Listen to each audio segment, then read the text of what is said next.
आज की इस वीडियो में हम बात करेंगे आदिकाल के प्रमुख नाम, यानी आदिकाल को किसने क्या कहा है। कई बार परीक्षाओं में यहाँ से प्रश्न बने हैं, इसलिए हमने यहाँ पे एक ही साथ लिखा है और इम्पोर्टेंट है आपकी परीक्षाओं के लिए और आपसे पूछा भी जा सकता है। ध्यान से देखते हैं आदिकाल का नामकरण और प्रयोक्ता, यानी किसने क्या कहा। जैसे आदिकाल को चारण काल किसने कहा है, तो जॉर्ज ग्रियर्सन ने कहा है।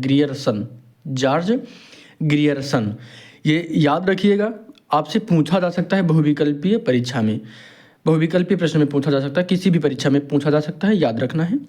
आदिकाल को चारण काल किसने कहा है, तो जॉर्ज ग्रियर्सन ने। और आदिकाल को प्रारंभिक काल किसने कहा है, तो मिश्र बंधु ने। ठीक है।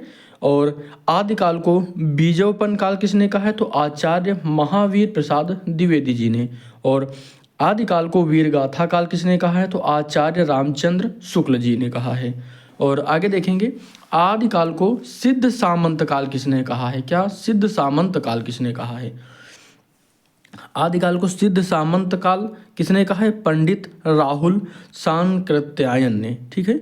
और संधिकाल एवं चारण काल डॉक्टर किसने कहा है, डॉक्टर रामकुमार वर्मा। डॉक्टर रामकुमार वर्मा जी ने क्या कहा है, संधिकाल एवं चारण काल किसको, आदिकाल को। ठीक है। और आदिकाल को आदिकाल ही आचार्य हजारी प्रसाद द्विवेदी जी ने कहा है। बहुत इंपॉर्टेंट है और इतने में से कई प्रश्न बने हैं, कई परीक्षाओं में पूछे गए हैं, इसलिए ये इंपॉर्टेंट है। इसीलिए हमने एक साथ सारी चीज़ों को लिख के आपको समझा दिया है। आप चाहें तो स्क्रीनशॉट भी ले सकते हैं।